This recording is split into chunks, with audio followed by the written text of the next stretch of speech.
Hello, everybody, and welcome to another daily plan. I'm your boss, Joe Boss, and we got a pretty interesting setup this morning. I kind of feel like a bit of a prophet. Here, let me prepare my Discord here, because there is something I want to put on before I switch over to the main screen.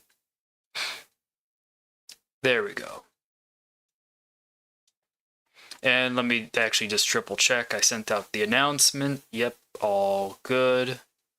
All good. Now I do have to... Oh, man. I have to make sure I go live on WAP. Yep, almost forgot. Almost forgot. Don't want to forget that one. Let's see here. Go live. WAP is a little different. Here, I'll switch over the screen in the meantime here. And let's turn the music back on.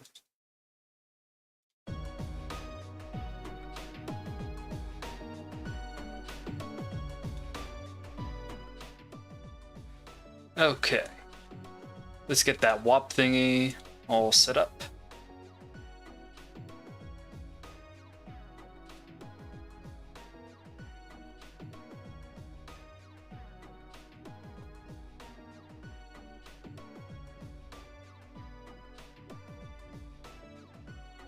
Save.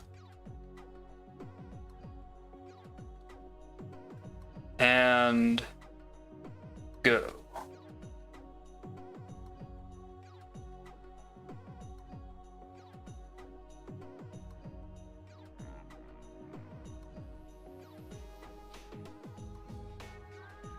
Oh, looks like I didn't hit save on my thing here. Sorry for the little bit of delay, but we got a big stream coming in here, so. Also, there's nothing that's super time sensitive at the moment, right? We'll get into these short trades here and all that stuff. You know, just give me a moment here. You guys, if you are here, say hi and let me know. Just a little bit of technical difficulty with the WAP stream at the moment. Mostly my end. All right, cool. We got the WAP stream going. Nice.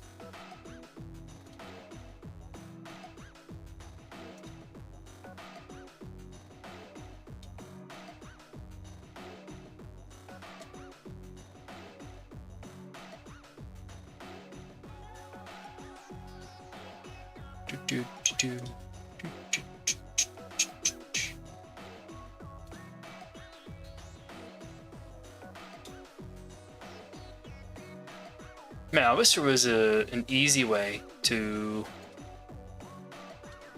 share your live stream on WAP, like actually get the link.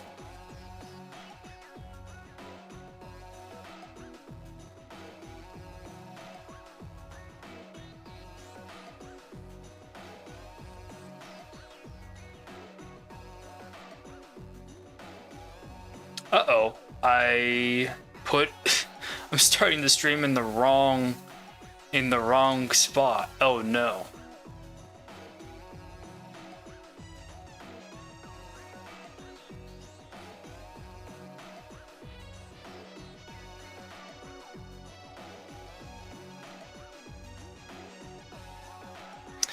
I started streaming in the PineScript space, not in the Plan the Profit space. Oh no. Man, technical difficulty on top of technical difficulty here, huh?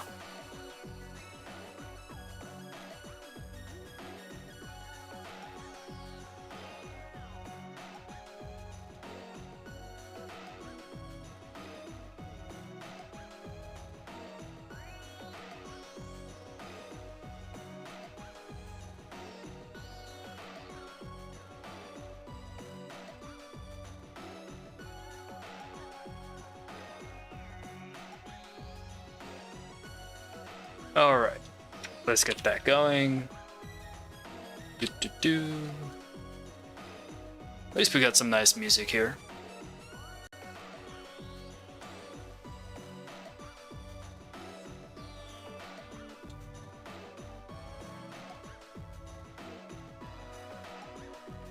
Alright, we're almost done now.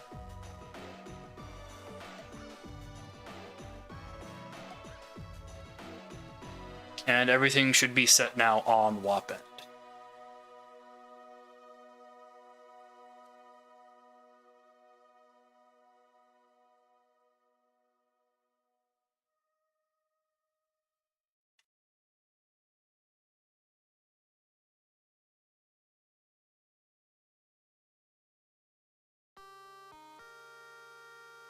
Alright, everything looks good on my end.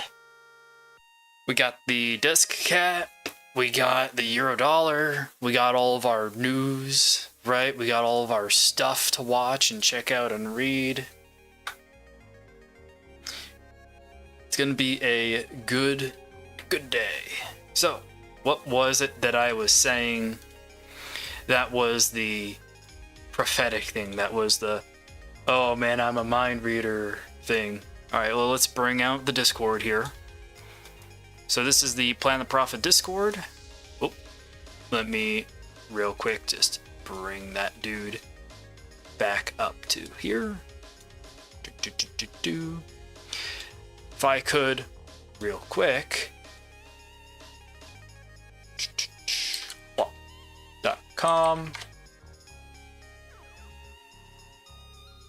If you want to hop in the Discord, just got to make sure I say this, right? The link to it is here, Plan the Profit Community, right? wap.com/Plan the Profit. So if you want to get in here and you haven't seen this before, hop on in, because there are a lot of free resources. There's this Outlooks channel with all these free institutional outlooks, right?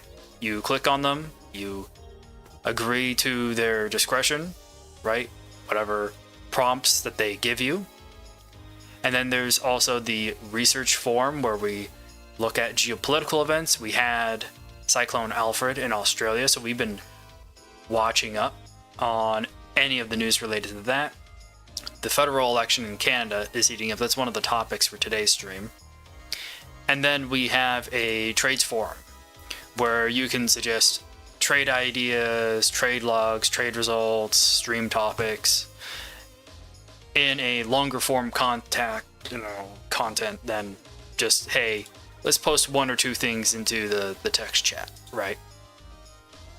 So let's go ahead and hop on back to the boss trades. So here in the Discord, I was doing these Eurodollar setups. I'm like, hey, I'm still pretty short Eurodollar, and here are my reasons for staying short Eurodollar, right?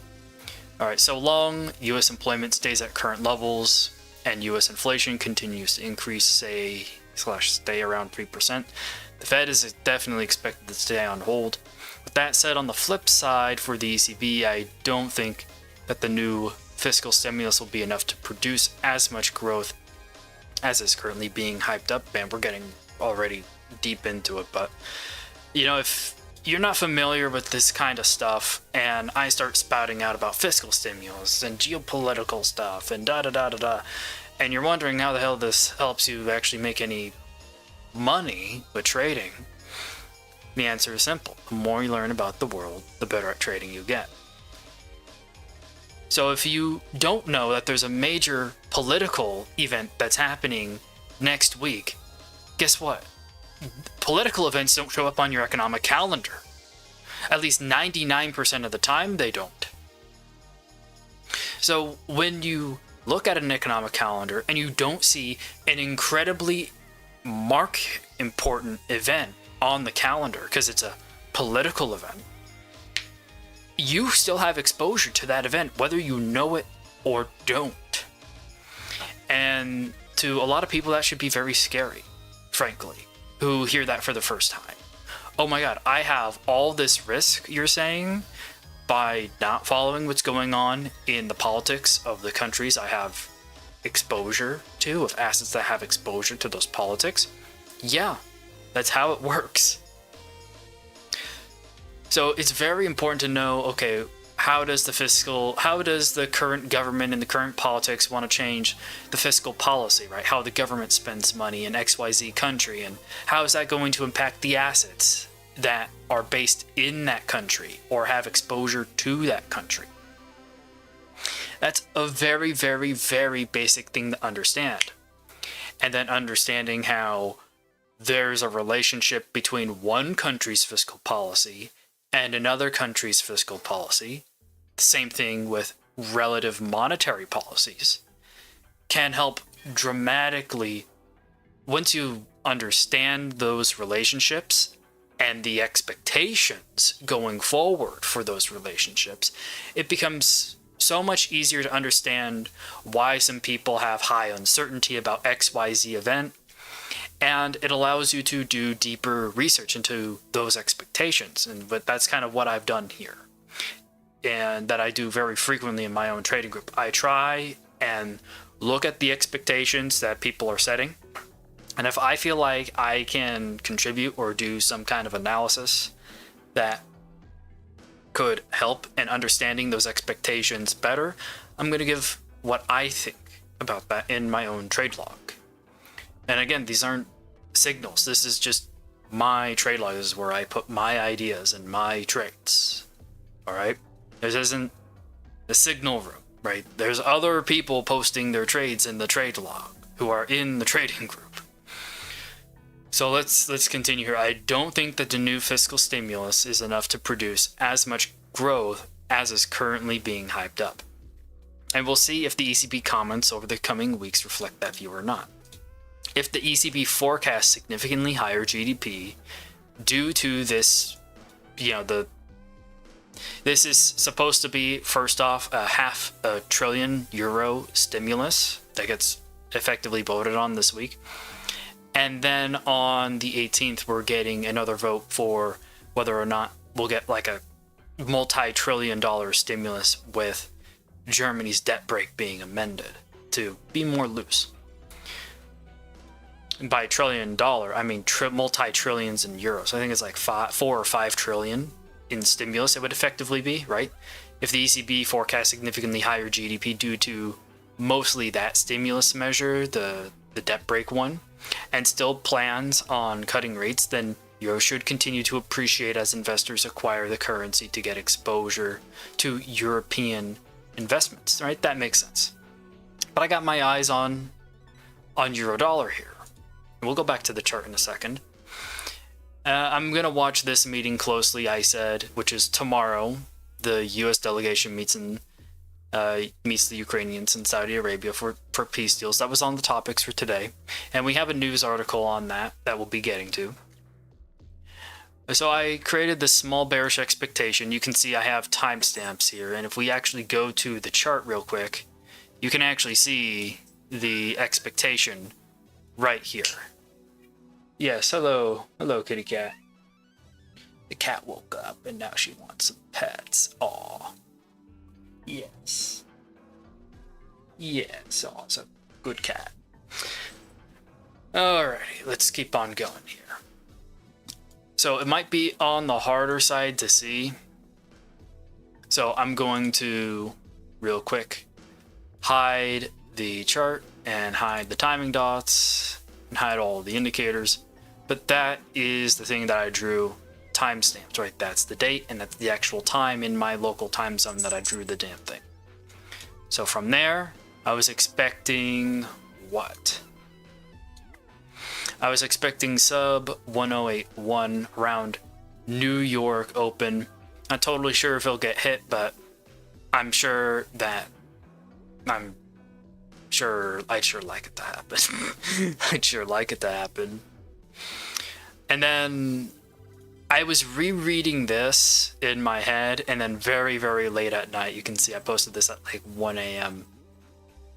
Just to clarify, I think Euro area GDP won't hit future expectations. The $500 billion military and investment stimulus is likely to pass on the 13th. We got some new information on that.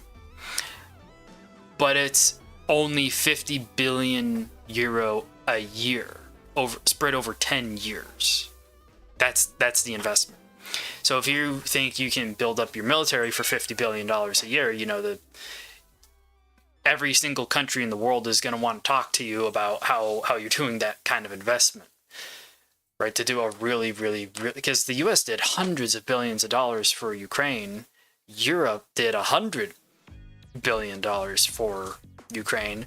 And now you're talking $50 billion just a year for your domestic military. It's not as fast, and it's not as much for me to think it's gonna have like a crazy huge positive impact on the development of the German military. You know, if you run this program for, you know, once you get halfway through it, 5 years in, it'll be a totally different political administration, most likely in Germany. But at that point, we'll also have to see if the money was spent effectively. Like, it's not just, oh, here's $50 billion and this is all well and good. It's, well, was the $50 billion spent effectively? Was it spent well? Did it actually achieve its goal? Because just because you have money doesn't mean you're going to accomplish your goals, right? A lot of people want to accomplish their goals in life, and they just keep throwing money into a pit of fire trying to accomplish those goals, and they just put every single dollar they have into that fire pit, and it doesn't go anywhere, right? And we always feel very sad when that happens, you know. But the consensus around this $50 billion a year is that it'll have an impact maybe starting next year or the year after on German, you know, on your area GDP.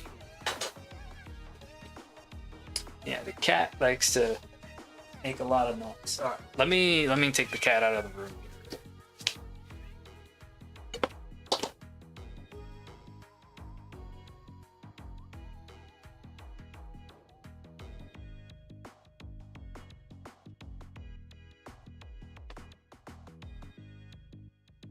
Okay.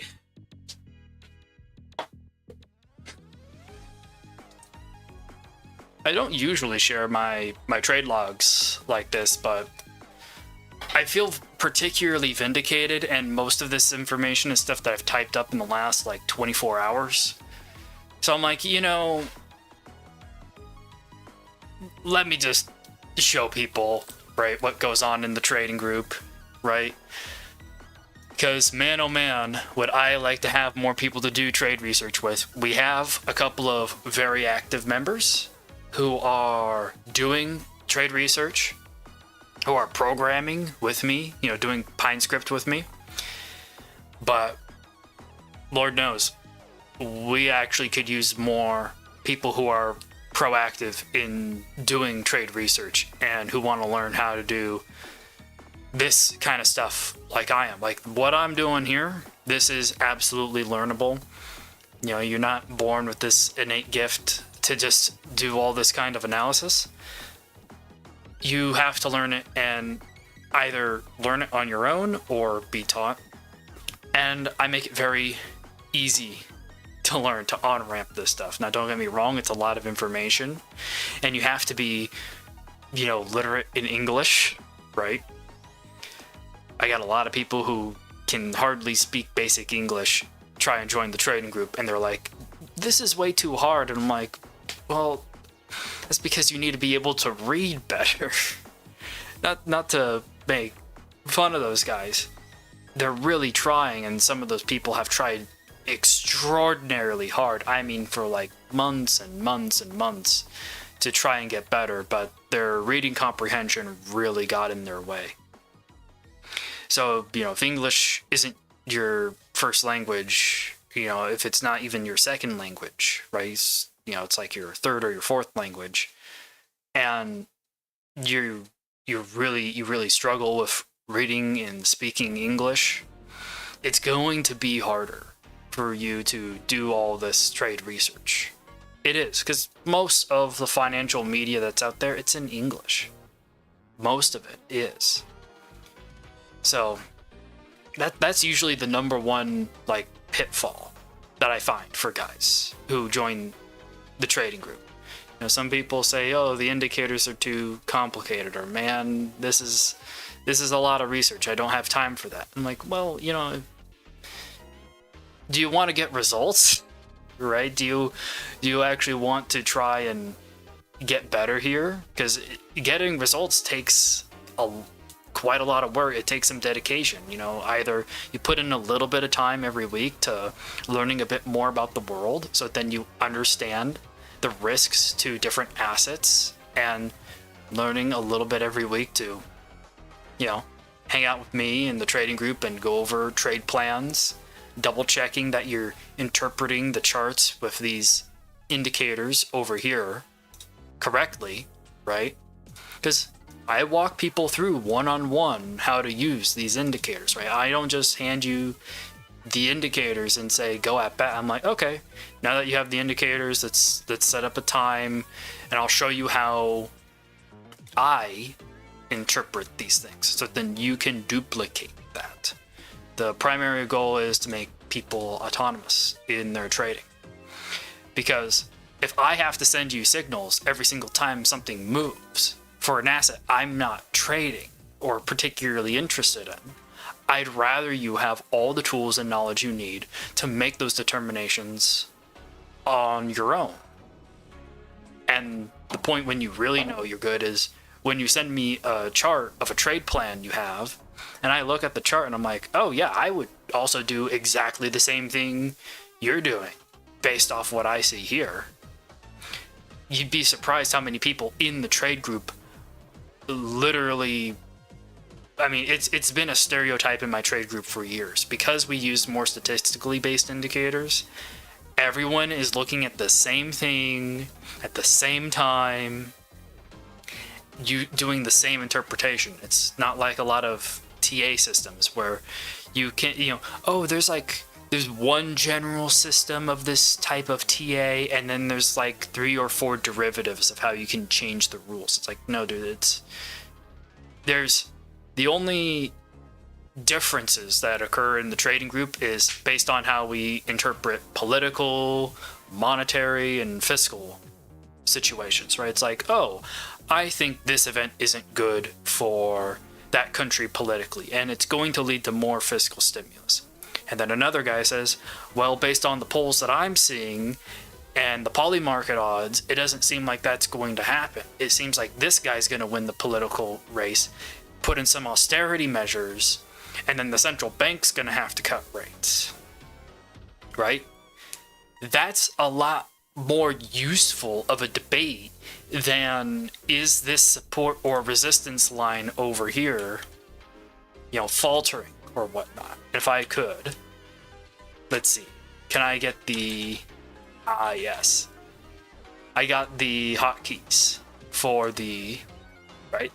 Yeah, I got the hotkeys for the Epic Pen somewhat memorized. Oh, I think there's also, if I do, yeah, black screen. Hey, check that out.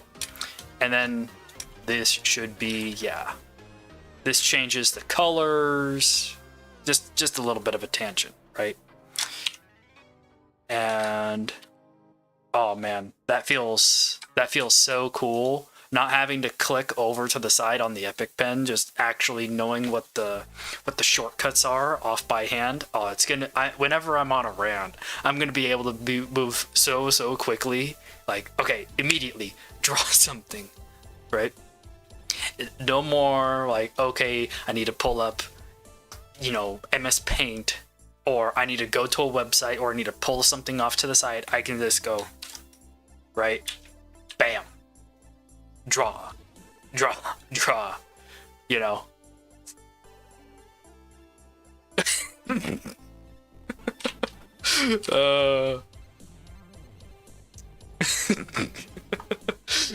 Surprise blank joke, right? That's for everyone who's hanging out, watching, having a fun time, you know.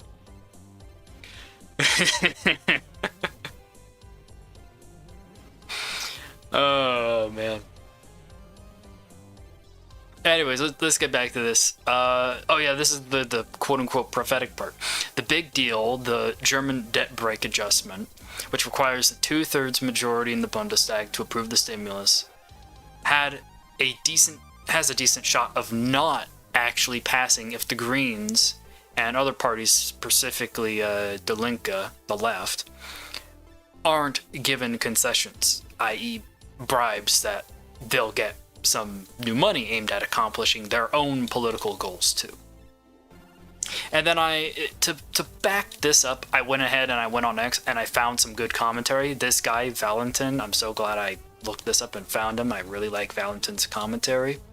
So if they do pass the stimulus, it's like, hey dude, Eurodollar can be at 120 relatively quick. You know, these 1 to 2 year forecasts usually are like 1 to 3 months. It's kind of a stereotype that forecasts in outlooks that are 1 year out, if you have like 1 or 2 major economic or political events go down, you hit those 1 year forecasts like immediately after they're set. Sometimes immediately. It is hilarious when you do start reading outlooks and following the forecasts of people, and they set these year ahead expectations of like, oh, we're gonna go 500 pips higher by the end of this year, and then less than a month later, you get into the next economic event, and you're already up those, like halfway up that 500 pip, like you're 300 pips already.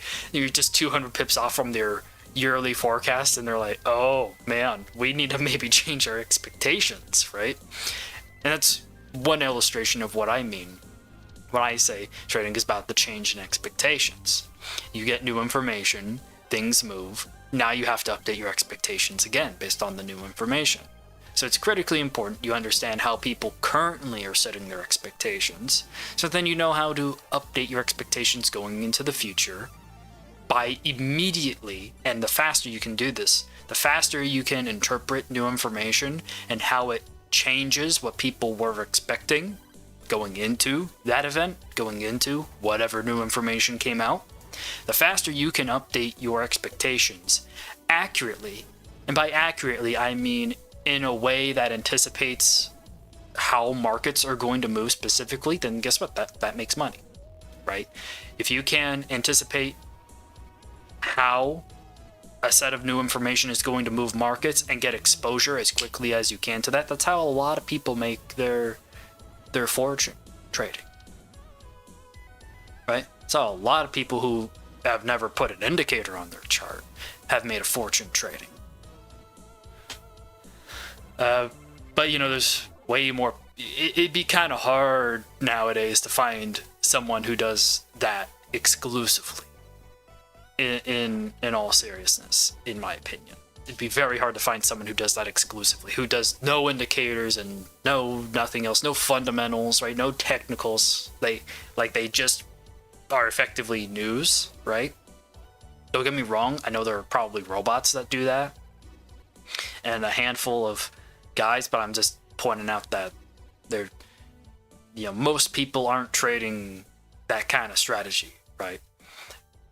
The guys who really are into that strategy, who do make big bucks doing that, are the guys who are like the quants that need to shave off a couple of milliseconds on their connection so they do some weird hacky thing to their Ethernet cables and their fiber optics, right? You know, shooting lasers from building to building because it's technically faster than going over the fiber optic cable that the government put down. Stuff like that, you know. So this is a risk we're looking at on the 18th, is if the German parliament approves the debt brake lift. And then here is, we can put this over here, put this over here.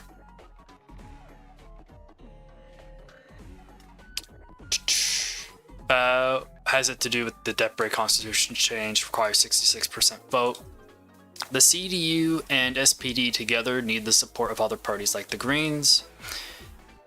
This must be passed before the AfD takes their seats in 2 weeks' time. They and the leftist Die Linke parties oppose rearmament as a relic of the past. Reason why Putin will, quote, attack Europe narrative is overblown. It's all over Europe and that place called the UK, right? So people are trying to get things moving as quickly as possible in Germany. So how can we get that debt break to pass? Well, the FDP, one of the parties, is now very, very small. They will vote against it. The Greens, in theory, are for the debt break, but really don't like Merz, because he didn't propose it when the Greens had more support in the prior government. AFD and Die Linke will oppose, that acronym. So stay tuned. So we need the Greens on board, FDP and Linke, in order for there to be enough votes. So I'm not too hopeful that debt break is actually going to pass. Don't get me wrong. There's I still think that the 500B one, right, that's coming later down the line here, will likely pass, in my opinion. It's gonna be close, right? But if the CDU and the SDP vote along party lines, just like they do in the United States right now, it's a very, very thin majority in the House for the Republicans in the United States. But they're voting along party lines and getting stuff done. They're working together. And so the SDP and the CDU need to vote together to get that thing passed if they want to make sure that they can get it passed without the Greens. But why there's uncertainty about it, I actually don't know enough, right? About the internal intra-politics or interpolitics going on inside and between the CDU and the SPD well enough to say with confidence why they're, why like a handful of members would or wouldn't vote for it, and why, even though they have a 14-person majority with those two voting in favor of that $500 billion spending for military and infrastructure, why they need the Greens. So my view into German politics is limited. Again, if you do know more about German politics, I really, really would like you to hop into the server, contribute, share stuff, and it's a give and take thing, right? When it comes down to sharing information around here. So let's see. Yeah, we don't have a research forum on the German debt break stuff. We are posting pretty much all of it into here, into geopolitics at the moment, because it's an event that's going to be passing by pretty soon here. Debt break, party vote expectations, yeah. And then it got announced and Big pinged me because he knew this is so nice. It's like, hell, hey, I know so and so has exposure to this. Maybe this is information he'd like to hear this information, right? German fiscal policy stimulus. German Greens won't support draft debt package in parliament. Right? German Greens reject defense spending plan ahead of Merz talk. We can make that bigger, I believe. So we can just read this here on the right real quick. German Greens official: if CDU and SPD want our backing, they must show that investment goes toward the climate and country. And the party leader: the goal is to come to an agreement. Also, the Green Party leader: we will prepare our own legislative proposal for security and defense. And then the leader of the SPD: there is no support from Greens yet for plans by the prospective coalition as per last night, but it's all about coming to an agreement. And then the finance minister says, I hope there will be some talks with the Greens to convince them to support the debt break reform. So let's see here. Merz is assembling a coalition to succeed Olaf Scholz. He needs the Greens' support to secure 2/3 majority, and he actually needs more than just the Greens. It won't pass if he only gets the Greens. He needs the Linke, which is the far left party who really don't want more spending. Neither does the AFD. So unless they can offer some big concessions, right? Maybe if they offer a huge concession to the AFD on immigration and say, okay, we'll put this much of the stimulus money towards border security, immigration, and we'll give you 3 or 4 appointments to managing immigration, so then you can execute on that. I think the AFD might then ask for like 1 or 2 like cherries on top, symbolic cherries on top, and then that would be the AFD close. But because there's this firewall with the AFD, they don't want to do anything, right?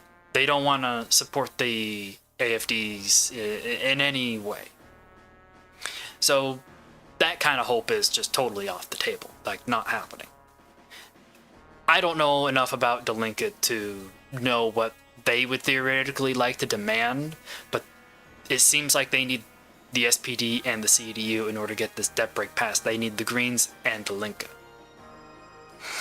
Let's see, the debt spending was embraced by NATO. Party co-leader said they won't abet the new government distributing election gifts.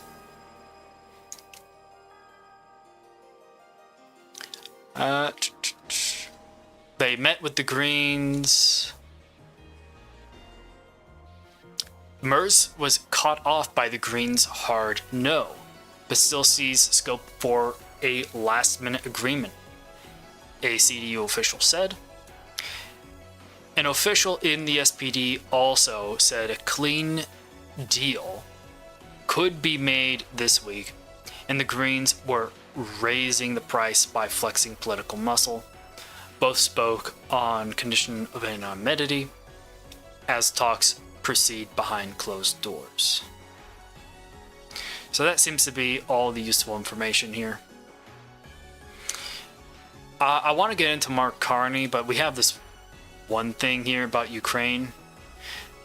We have a comment here by Witkoff saying, hey, I expect substantial progress on Ukraine this week. Ukraine is meeting with a group of U.S. negotiators, peace negotiators, including Marco Rubio. And from what I understand, Trump is going over there, not going over there. From what I know, I keep reading stuff saying he's gonna go, he's not gonna go. I did see something else. Oh yeah, Trump may meet Xi in China as soon as April. So Trump might go over and hang out with Xi in China and hash out some of their trade negotiation stuff. So, right after the retaliatory tariffs effectively go on April 2nd, I'd expect it to maybe happen the same week or the week after.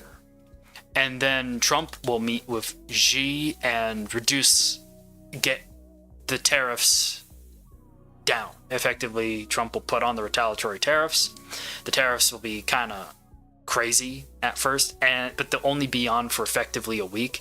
And that might just be the equivalent of a symbolic legal move rather than an economic move, right? It's an economic threat, right? It's like, hey, if you don't let Trump come over to China and meet with you, these retaliatory tariffs will definitely be staying on if you don't let him come over there and negotiate with you on a tariff reciprocity deal that's good for China and good for the US. And also, Trump is definitely going to hammer the fentanyl situation on Xi. And want to like get hardline concessions out of no more fentanyl, or else I am just unilaterally going to put these tariffs back on. And I'll do what I can to pressure Mexico and Canada to do the same and match our tariffs onto China. Because it's come to my attention now that that's his agenda, more or less. He wants the USMCA to be an economic bloc and work together as a team. He wants Mexico and Canada to work together in giving better security for the United States, but also in allowing the US to protect Mexico and Canada from foreign interference. I mean, I don't know if you guys know, but there's a lot of Chinese spies who go into the US from Mexico and Canada over the last 2 years. This is one statistic. So many people are like, dude, you gotta show me the statistic. You gotta show me where you got it from. 80% of known caught terrorists who went into the US by a land border came through the Canadian side. 80% of the terrorists that crossed into the United States came from the Canadian side over the last 2 years. People have their mind blown when I tell them that. But if you go to, I mean, it's, border.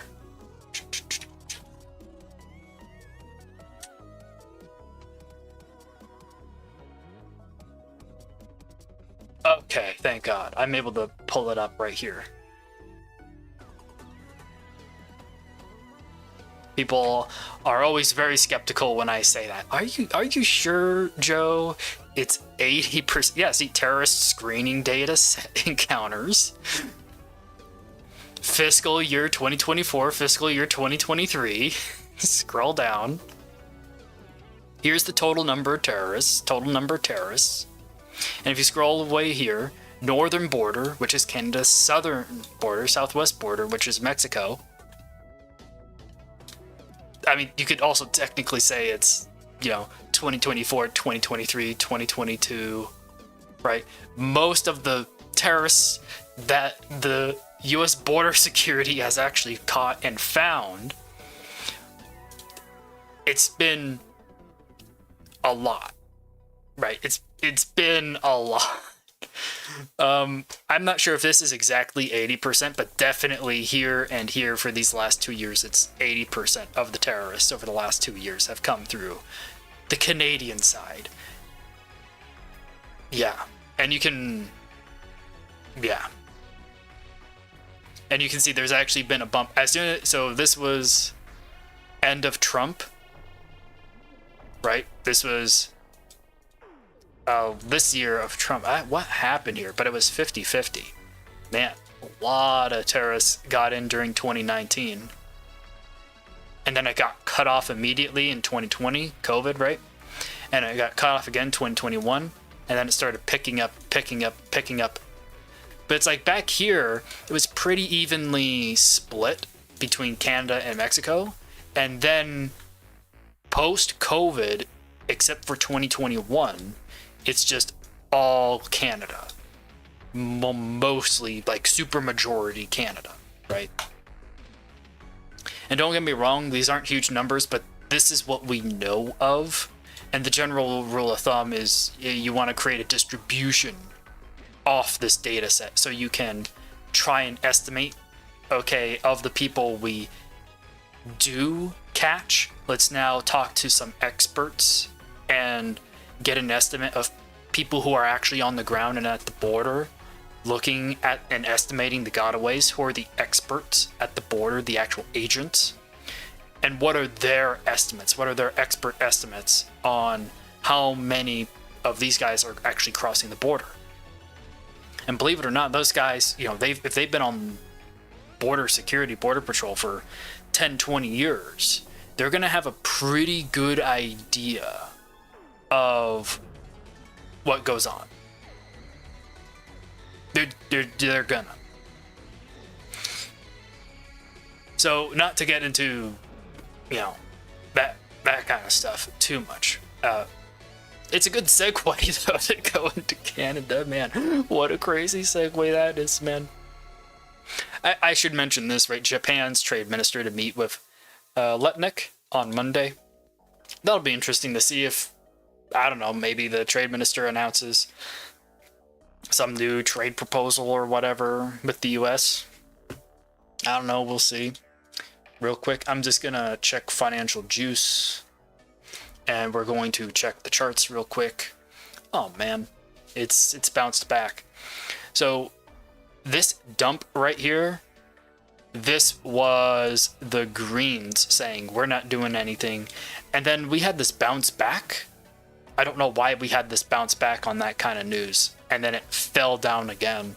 It's been a volatile trading. So this is the greens coming out. I don't know what happened here.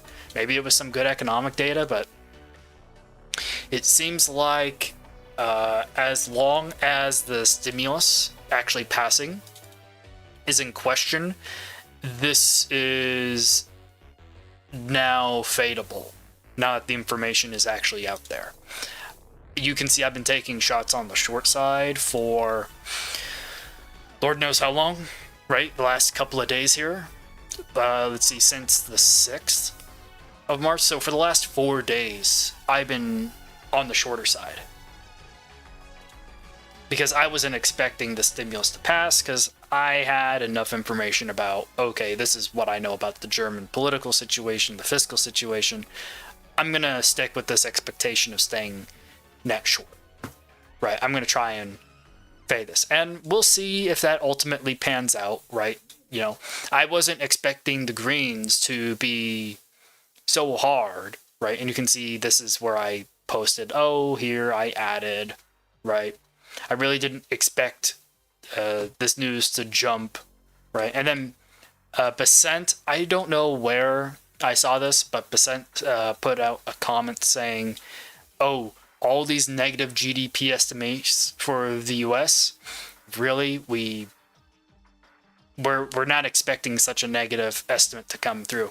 I also had that expectation. I was talking about that literally here, right? I was like, hey, I don't think things are actually going to get as bad as people are saying. I'm not in line with this view that we're going to have a recession.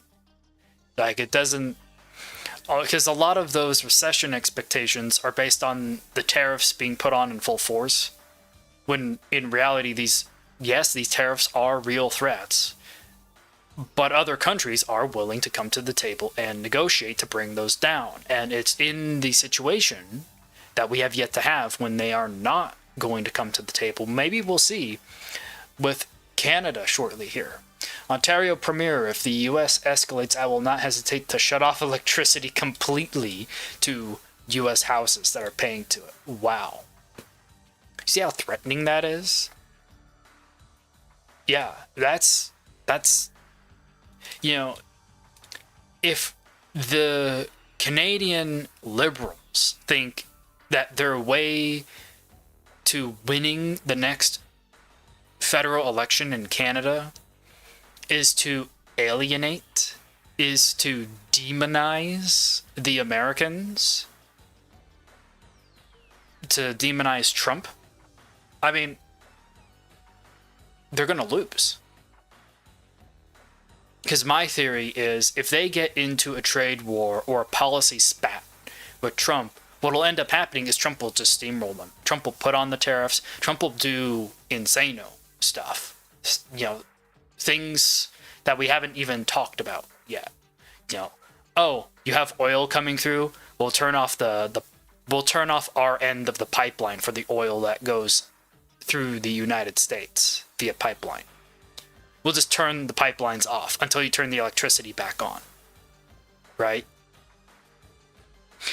He will do stuff like that. Right? He'll make demands of the oil companies to do stuff like that. And that will cause, essentially Trump would cause, if the Canadian Liberals try to escalate the situation to try and exude power or influence or control over the US, like they need to make sure, simply put, that they do not underestimate the power of the US to exert influence on other countries. Right? We've heard all the horror stories with the CIA and whatnot, but Trump in his official capacity can already do a lot, right? And if it does get to that point, who do you think the Canadian people, you think the Canadian people are stupid, that they're just going to be like, yeah, you know, we're in this fight, right? We're being oppressed, right? Like, no, the Conservative Party is going to say, look at what the stupid Liberal Party is doing. They are destroying America and getting us into a needless fight with the Americans. And at that point, Carney has to actually make a move and try and become friends with Trump and be viewed as the guy who can actually negotiate with Trump, the guy who can actually do a deal with Trump in Canada's best interests. Right? Because Trump isn't gonna like make no concessions at all for Canada, right? Trump will remove a lot of the tariffs on the Canadian side, but the Canadians will also get tariffs removed for their end as well. The Canadians will be able to have new business to send into the United States that they might have not otherwise had before. So we'll have to see how that ultimately develops, but it's mostly speculation. Last couple of minutes here, but mostly speculation, right? But it's important to think about these ideas and how far that they could go, because it's kind of like a preempt thing, right? When you are trading expectations, you want to look at a range of possibilities, a distribution of possibilities, and try and think them through ahead of time if you can. Like, oh, well, if GDP comes out slightly positive, it's not going to change too much, right? And we'll just continue on our merry way. Or, oh, you know, if GDP comes in slightly negative, that would be somewhat of a surprise, and we'll probably head down for a week or two until the next economic, you know, CPI number or whatever, you know, PMI comes out in 2 more weeks and actually shows a recovery. And then it'll only be, you know, a move lower for maybe a couple of weeks. So we'll be tactically short this, because I have that expectation of a rebound from this data coming out in 2 weeks, right? And then you could say, well, then if that data also turns out poorly, then guess what? I'm already positioned. I can add in, right? And being able to think ahead like that and look at those different extrapolation of, like, okay, if things turn, like, you know, A/B test, right? Scenario test, right? It's like a decision tree, right? You're doing a thought experiment of a very, very large decision tree, right? And the better you can extrapolate that decision tree and go in depth and be creative and also reasonable with, oh, this is how things could plausibly work out. If you can relate with how the guys who actually run the world make their decisions, and you can relate with them well enough that you can predict what they're going to do within some kind of margin of error that's reasonable, then you can end up being very right very, very frequently. It wouldn't be too hard, you know? You would be right most of the time, wrong some of the time, and if you're right most of the time in trading, you win effectively, right? But that's why I stress the autonomy part, right? Doing the research part, right? Joining the trade group and doing analysis like this on your own, but also learning from other people who are doing the same analysis. So then everybody kind of gives back, right? You do your analysis and you do your thoughts, and then you're able to read the thoughts of other people and other people that would be also sometimes disagreeing with you. on sometimes the same information, just because they have a slightly different interpretation of what to expect, right? They put a larger weight on a different branch in the decision tree. And it's at that point where a market kind of gets me. You know? That's what prediction markets effectively are, right? Man, it's been a pretty interesting ranty stream, and we still haven't got into we still have not got into right, USD CAD. You can see rising here again. It's rising here again because the new liberal leader, Carney, is a total idiot, in my opinion. Trump's not going to get along with this guy. I mean, geez. The Americans want our resources, our water, our land, our country. If they succeed, they will destroy our way of life. This is just... See what I mean by like trying to demonize the United States? They will destroy our way of life. Like, this is... Carney is being so stupid. Right? He's being so stupid. This is not how you talk to... especially Trump, right? If Trump sees Carney saying this, it's not very nice, it's not very respectful. I mean, jeez. If Carney actually wants to become prime minister, like actually be the prime minister, elected prime minister by the Canadian people, not just the schmucks in the Liberal Party, right? Then he actually has to do some good. And he has to also win some of the goodwill from the conservatives to an extent. He has to win over some conservatives and a lot of the disenfranchised liberals who left to join the conservatives in Canada. And I'm sure that's one of the reasons why the Liberal Party has boomed back up, right? Also, I believe there's a third party. I keep forgetting the name of that third party. The guy who wears the turban, who's the head of it, I keep forgetting the dude's name.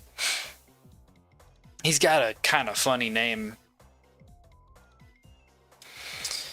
I can't for the life of me remember the dude, because I don't think he has a very long career left in politics, in my opinion, because effectively all this talk that's frankly anti-American and saying, yeah, we're going to tariff back the Americans and we're going to shut off their electricity if they do what we want them to do.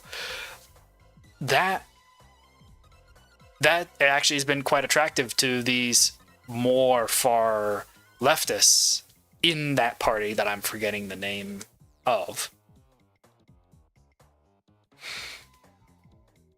Yeah, it's just more attractive to them. And it's giving the liberals in Canada a nice boost. A very, very nice boost. I mean, I can probably catch a picture here. Wikipedia. How about Canada? If I search... Yeah, there we go. Wow, check that out. Check that out. So red is the Liberals, blue is the Conservatives. And then, yeah, New Democrats. So you can see right there, yeah. The New Democrats falling off, some of the Conservatives falling off, and the Liberals gaining from both of those fall-offs. This is mostly due to Carney having his very strong retaliatory measure. Again, if you guys don't know who Carney is and his background, the dude literally lied as the head. He was the head of the Central Bank of England. And he effectively lied about his expectations for what Brexit was going to do. He set as his baseline forecast that the UK would be in a terrible depression if they had a New Deal solution, and set that as his base case expectation for the central bank's forecasts. And so everyone who was against Brexit went and took what Carney said and flayed it around in the UK Parliament and said, look, if you do this, it's going to ruin our economy. And that put a lot of people who otherwise would have supported Brexit against it. Carney is a globalist, anti-nationalist central banker who goes out of his way to actually manipulate and do evil things, unethical things, in order to maintain the power of him and whatever buddies he has. He's been friends with Trudeau for many, many years. Trudeau has been trying to get Carney to be Trudeau's finance minister for many, many, many years, ever since he's left the Bank of England. And it's probably best that Carney didn't do that, because now he kind of has a clean slate. But anybody who knows Carney's background knows he's a snake. He doesn't really have Canada's best interests at heart. He wants Canada to do more trade with China, do more trade with other foreign powers who make up like a fraction of a percent, like all these African countries, a fraction of a percent of their current trade, who don't have the GDP or the net worth to actually take on more of Canada's exports than the US already is taking on, or have the capacity really anytime over maybe the next 5, 10, 20 years to do the same capacity. Carney is a fearmonger, like full stop, absolutely a fearmonger. Carney is one of these types of guys who's just like, I'm more interested in the perception of having power than actually doing any good for the countries that I'm involved in. Because literally just ask people, okay, what is, let's go ahead and how about this? Let's ask Grok.com. Grok.com, right? What is Mark Carney's greatest success?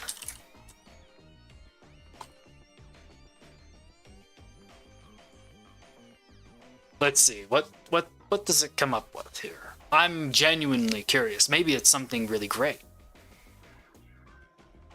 What is Mark Carney's greatest success? Come on. It's thinking. Here, I'll show it to you guys.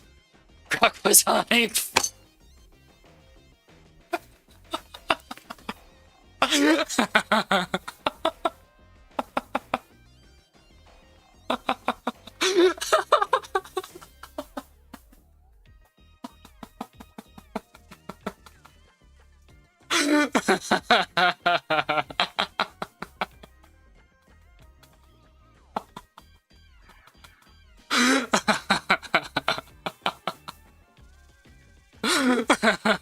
Oh my god. It's okay, try again. You gotta give me an answer. I won't take that. Oh my god.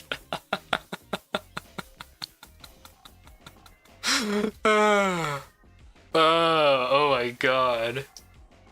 Oh my god, that's too funny.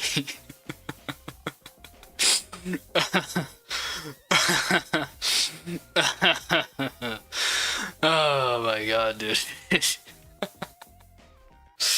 Oh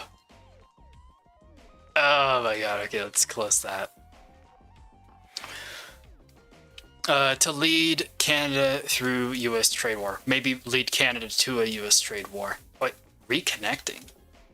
Is there something going on with Grok and its connection at the moment? Let's see here. Let's try reloading the page here.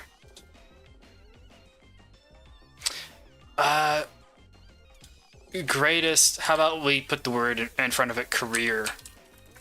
What is his greatest career success? Like that.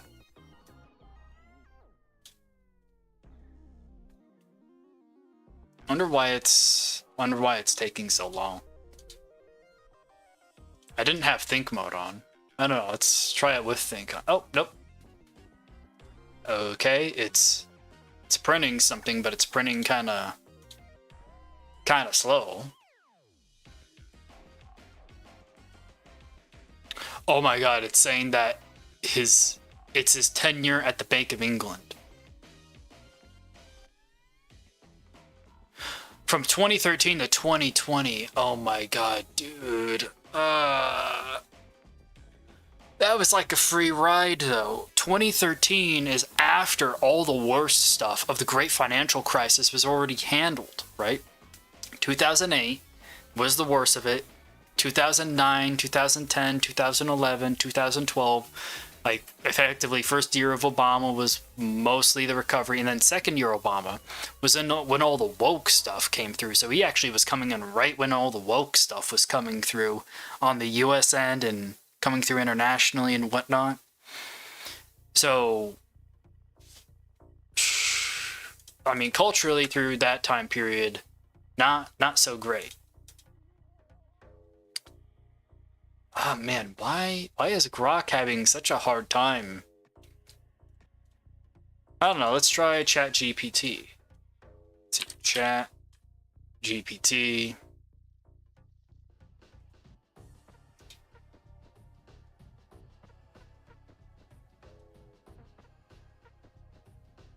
Let's just log in.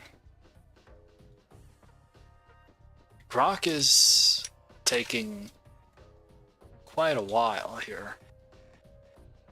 Yeah, ChatGPT is rocking and going.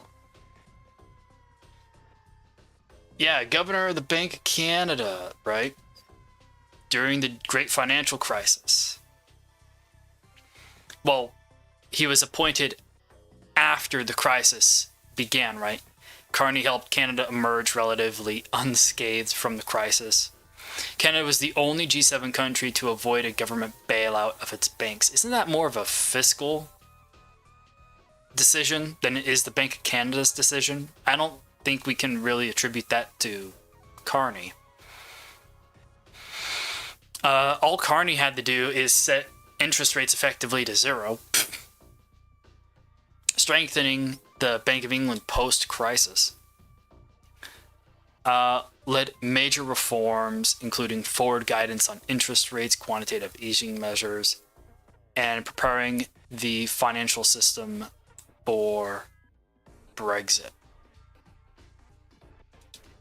He didn't really do this part, I will say. And was he seriously? Wait, was Carney the first BOE governor to give interest rate forward guidance?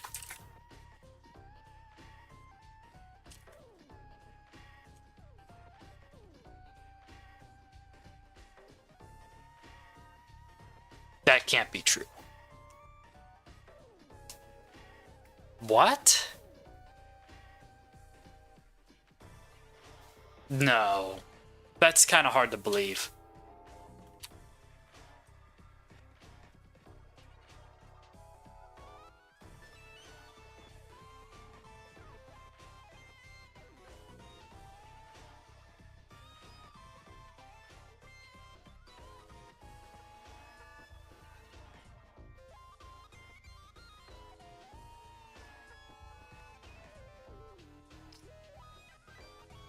Yeah. So let's do search. And just ask it again. And it can do that on the side. I seriously doubt Carney was the first person to give interest rate forward guidance.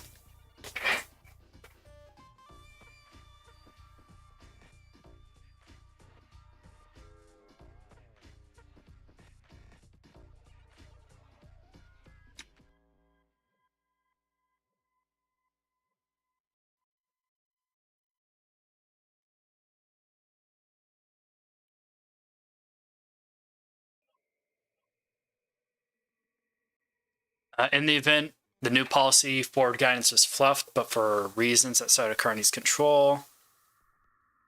Tried to talk down. As the time wore on in 2013, economic and financial conditions warmed up to the point where there was no longer any support for trying to talk down longer-term interest rates through forward guidance. But dropping the thing entirely involved losing too much face, so forward guidance was begun anyway on the grounds of adding clarity. Unfortunately for Carney, but fortunately for labor markets, events conspire to make forward guidance much less clear.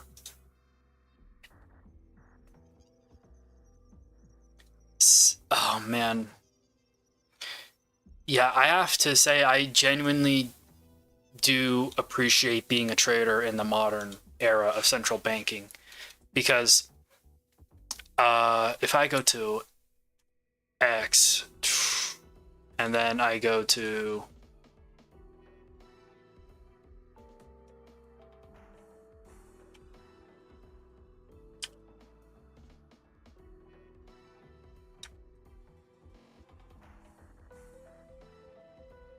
there's a guy who works at not IHS Market. That group isn't around anymore. MNI Market.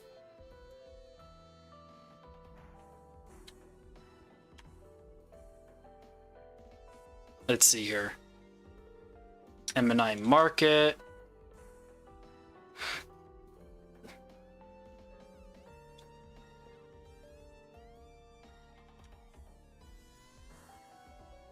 Let's see, who is... There's a guy at MNI who is famous for getting the Fed involved in being more clear and upfront with their forward guidance.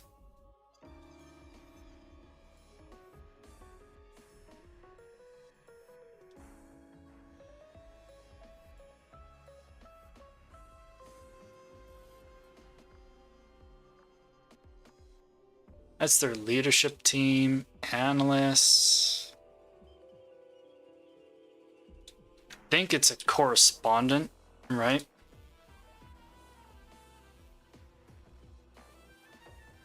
Yeah, Pedro Nicolai da Costa.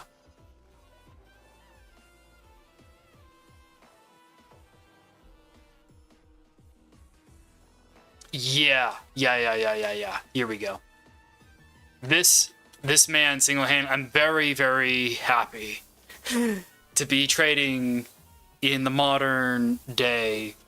I learned about this several years ago, but just for frame of reference, he was writing about economics and financial markets since 2001 at Reuters, Wall Street Journal, Business Insider. Pedro was a fellow at the Peterson Institute of International Economics from 2014 to 2016. In 2010, Da Costa co-authored Cozy Ties at Club Fed, a report that prompted the central bank to adopt a more transparent communications policy that continues holding regular press conferences.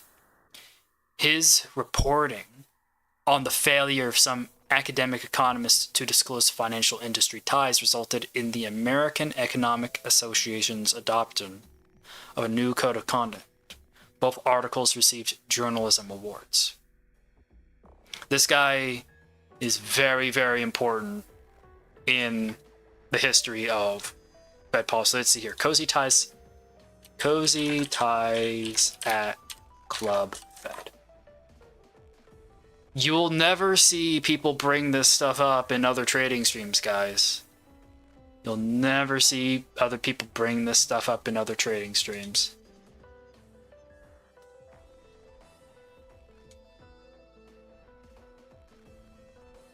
I remember reading this when I was first getting exposed, right?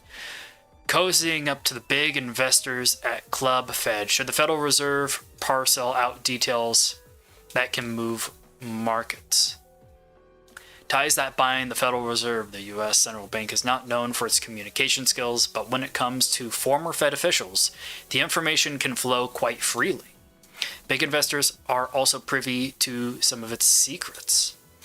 Is it proper for the Federal Reserve to parcel out details that can move global markets? And you can see there's Da Costa, one of the co-authors here, Kristen Cook, Emily Flatter. And I'll go ahead and link this in the chats in case any of you guys are interested in reading this, or you're watching the recording and interested in reading this. But this is history. And again, this is one of the major reasons why we have central bank press conferences, is because of that report. So considering that report came out in 2010, I guess I have to change my thought and be like, okay, so it makes sense that Carney would have been caught up in that. And as the Federal Reserve does, monkey see, monkey do, right? And so Carney followed along with that and started communicating, getting better at communicating, establishing the meetings. All right, that's good. He was there when that happened. I was just so surprised to see that. But is that really Carney's greatest career thing? Because that's more of a downside thing. I mean, when I see, a journalist had to expose how ex-Fed officials get insider information and move markets, that isn't public information that other market participants like myself don't have, and just totally steamroll people. I think that's totally unethical, right? You want to have a market that everyone has access to the same information, ideally. And you want at least the information to be available. So then, people who do want some particular bit of information, who are privy to some bit of information, can get access to it. But it's, everybody can get access to it, right? That's just an information advantage over an access advantage. But DeCosta was talking about was also an access advantage, right? Global climate finance leadership, I don't know, that's just a political thing. These are considered his greatest successes. Setting interest rates to zero, copying something that the Federal Reserve was forced to do because they were sharing insider information, so the Canadians just copied it. I mean, that's a good thing, right? It's a good thing.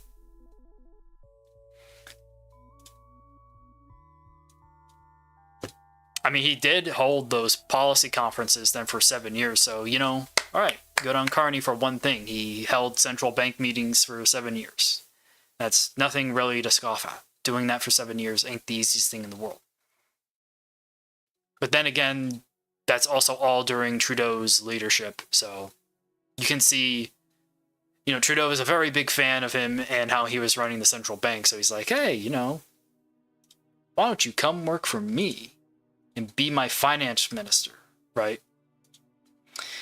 And now, here he is, the Prime Minister of Canada, right? Oh boy, oh boy, oh boy.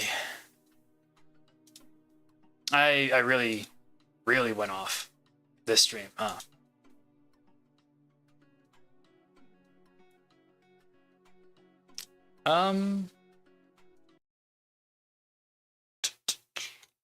Let's go ahead and play this playlist. I'm kinda running out of energy, I gotta say here.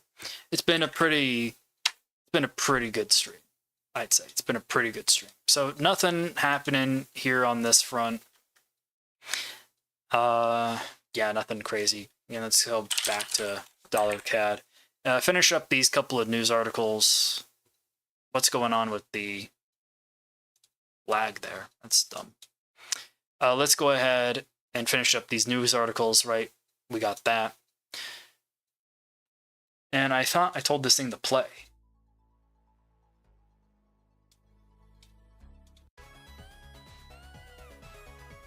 Yeah, there we go. My government will keep our tariffs on until Americans show us respect. Yeah, I remember that yesterday.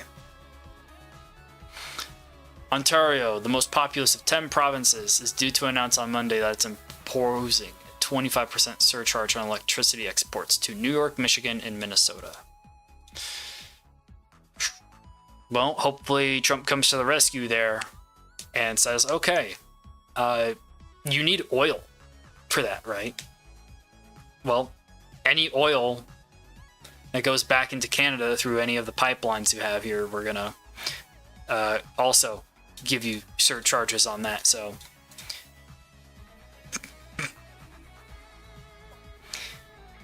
let's see here. Oh, this was released on March 7th, so this is on the older side. Quote, I know how to manage crises. In a situation like this, you need experience in terms of crisis management. You need negotiating skills. Yeah, but Carney's not doing Dude, when Carney was going through the 2008 financial crisis, he's not really negotiating. He's coordinating with other central banks. And even then, Canada was mostly hands-off, and a lot of that stuff came to the Canadian Parliament making most of those decisions.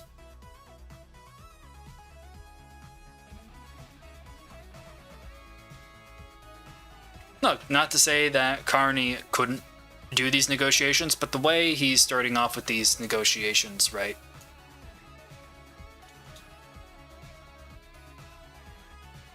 Then, now again, let's compare it to Trump. Trump's like, oh, you know, we're going to put these tariffs on Canada, we're going to put these tariffs on Mexico, and everyone's like, what? That's not how you start negotiations.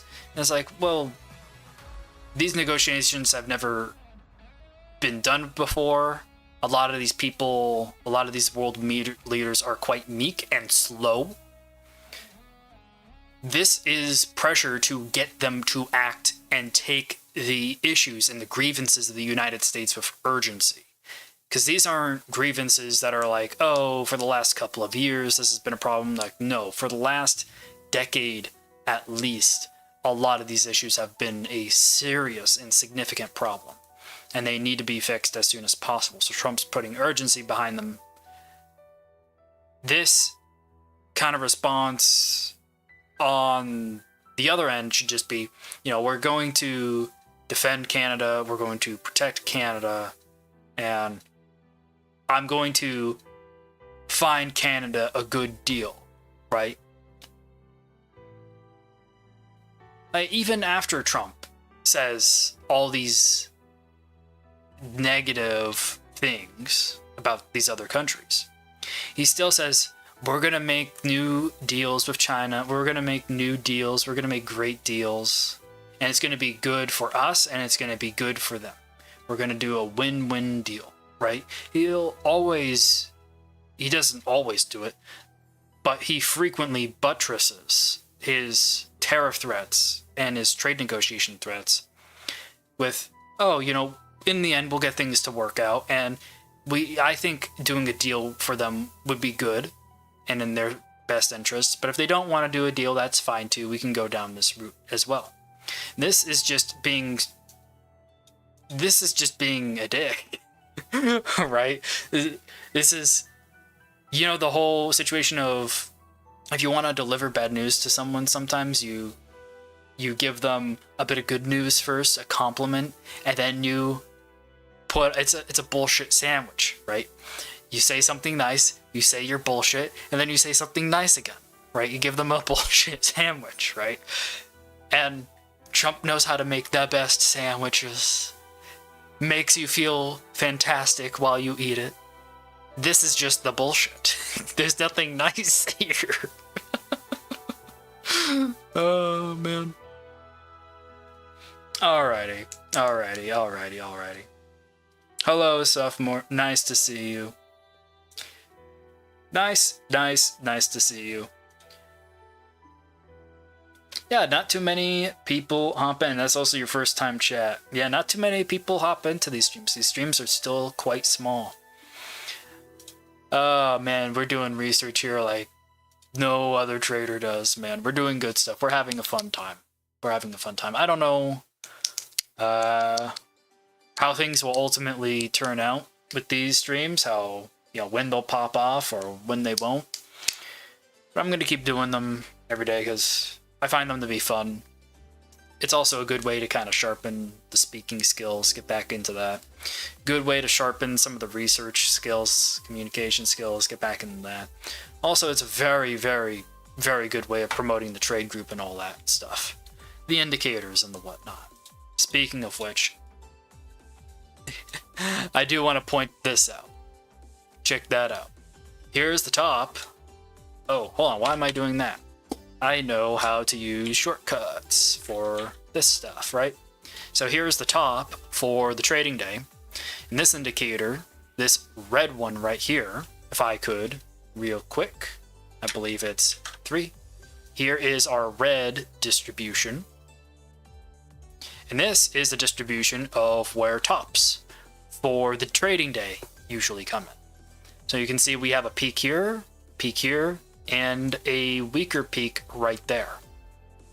So if you look at the current price, right here, and then you look to the left, you can see, oh, look, there's a peak in our distribution right here. So in a particularly strong bullish move here on the dollar CAD, this is a not so unreasonable spot to be expecting tops for the day.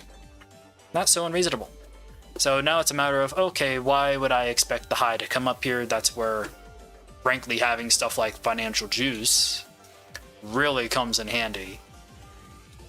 I mean, when Carney says, oh, we're going to be super aggressive and combative on tariffs, right? That's not so great to hear. That's not great to hear. Just after Carney gets in as the new liberal leader, he starts getting very combative with the United States. Not good. That's going to escalate trade tensions. That's going to increase the probability of tariffs going on, and potentially worse if Carney isn't able to establish a good relationship with the United States. I mean, look how important it was for Japan. They sent a Shiba over. Let's see here. Shiba Trump gift.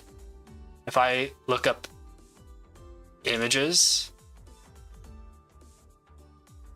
let's see here. Images.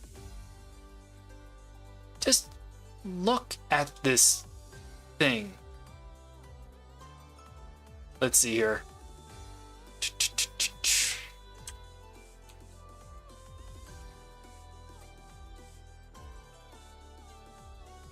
So, the Prime Minister of Japan, when Trump was first elected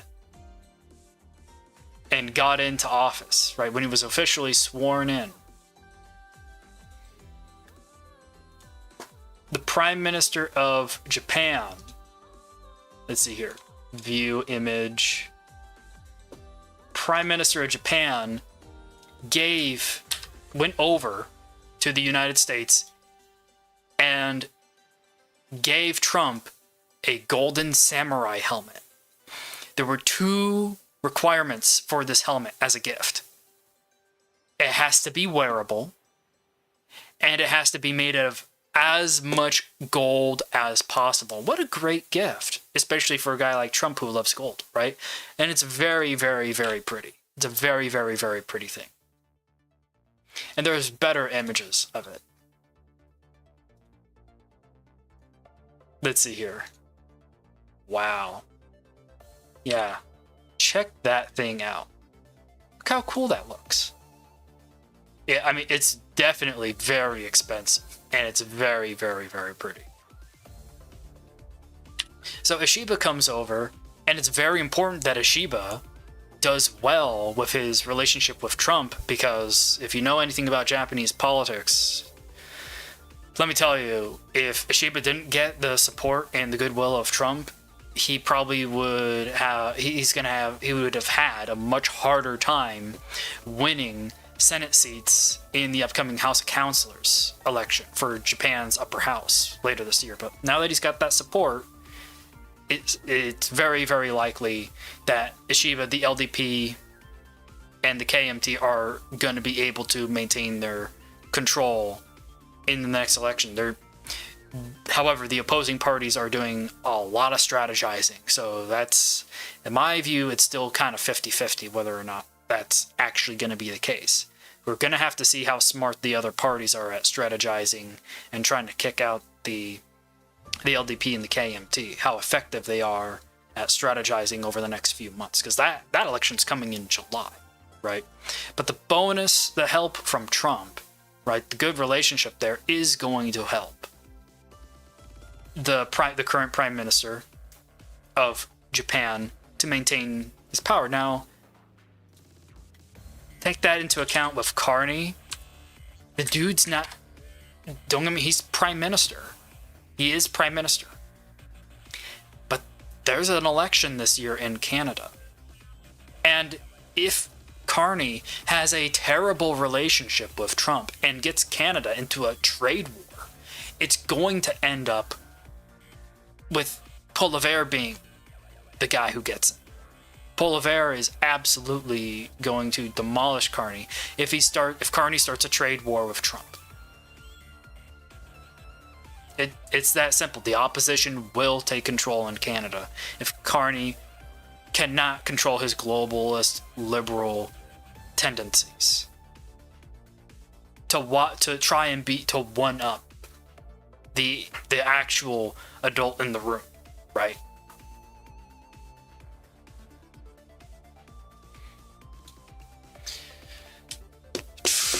So, I mean, I was just doing some chart analysis and I went off on that little extra rant. So let's see.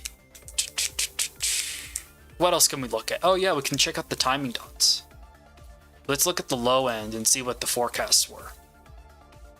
Oh, check that out. It actually overshot it a little bit, but you would have had net good expectations, right?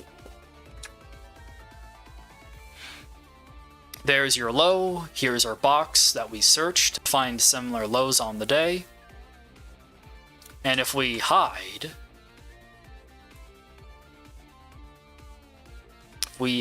this, where's the hide? Yeah. If we hide this, we can see all the dots. So all these dots are sequential tops that come in given the low is somewhere in this box. So we can see, okay, a lot of lows can be clustered around here, maybe around here, spread out further in time, larger variance, but there seems to be a cluster right here and somewhat up here. And then if we actually go and unhide this, you can see we went to the higher cluster. So we might still have a bit more room to go, right? Maybe we end up here by end of day. That wouldn't be an unreasonable expectation, frankly. I don't think.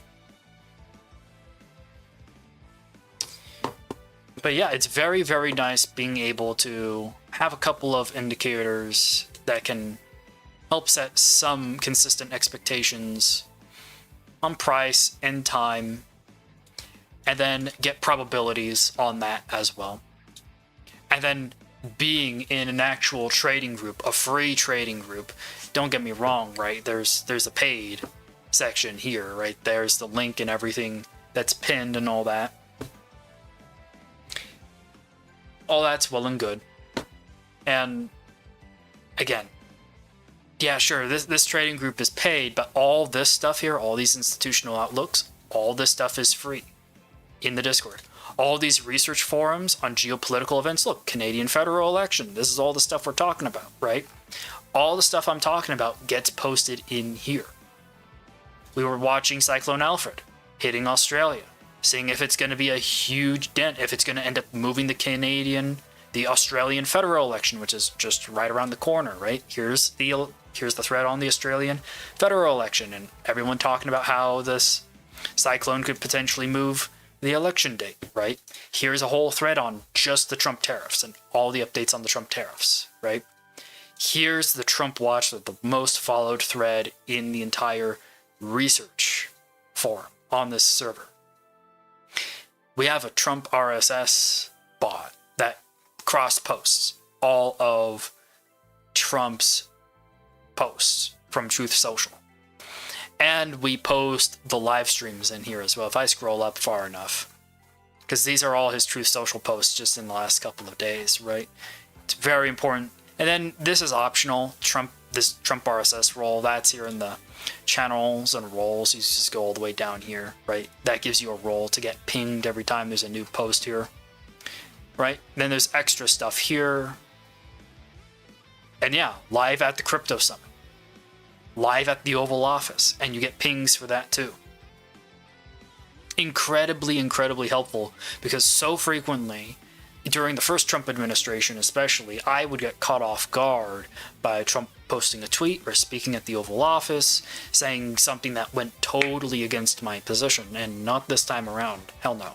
I'm not going to let that happen again. I'm going to stay on top of when Trump is doing something. I'm going to have my Squawk open, and when stuff is going down that's Trump related, I'm going to have my ear to the ground listening for any little shakes, any little tremors, to try and get that just little bit of extra information to update my expectations as quickly as possible in case I need to do something.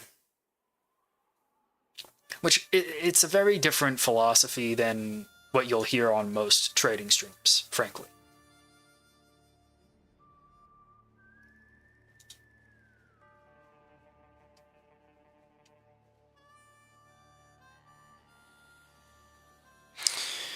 Alrighty. I think I've said enough. I've been going now for like 2 hours here. I've had that hay up for a good bit there. Got a lot of time there, Seymour. Yeah, channel's small. If I'm on, I'd appreciate a follow, right?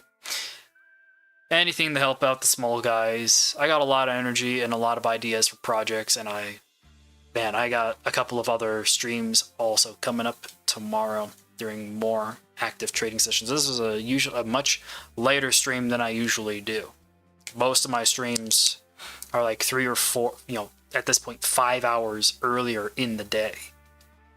When New York opens, when things go down. Hello, Omar. Nice to see you. I know you're kind of catching me at the end here, but everything is going so far so good, my man. Man, this was a very good stream. This was a very, very good stream. If you guys are only catching the end of this, you gotta watch. You gotta consider watching this. I'm gonna try and clip this one. This is a very, very good one. I went off, man. I had a fun time during this stream. I really did. But yes, thank you for hopping in, Omar. Again, if you guys are here, like and subscribe and follow, because I'll be on tomorrow.